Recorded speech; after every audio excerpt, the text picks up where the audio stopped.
عشر مباركة على أهل التقى والبر والإحسان. هي أفضل الأيام في الدنيا فكن فيها مجدا واستبق لجناني. استقبلوها بالعبادة واغنموا فضل الإله الواحد الديان.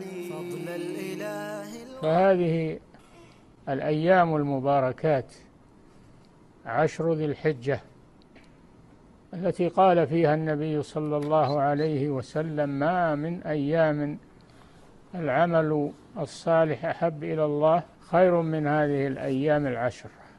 قال: ولا الجهاد في سبيل الله؟ قالوا: يا رسول الله ولا الجهاد في سبيل الله؟ قال: ولا الجهاد في سبيل الله إلا من خرج بنفسه وماله فلم يرجع من ذلك بشيء.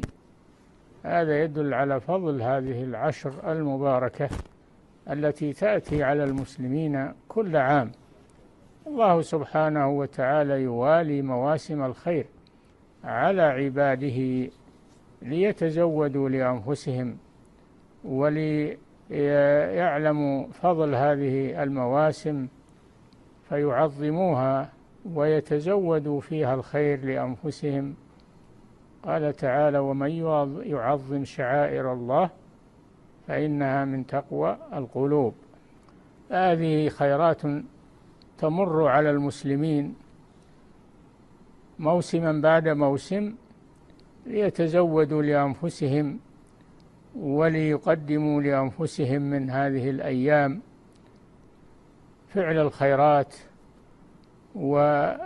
ويفعلوا فيها ما شرعه الله لهم، فهي خير يتوالى على هذه الأمة ولله الحمد.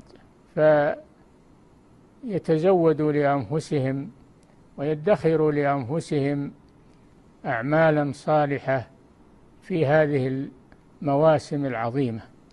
نسأل الله عز وجل أن يرزقنا وإياكم المشاركة بفعل الخير في هذه الأيام وهذه المواسم، وأن لا تمر علينا ونحن غافلون أو منشغلون عنها أو لا نتنبه لها، فهذا من الحرمان.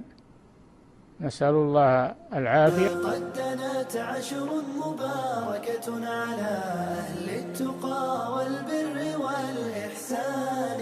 هي أفضل الأيام في الدنيا فكن فيها مجدا واستبق لجنان.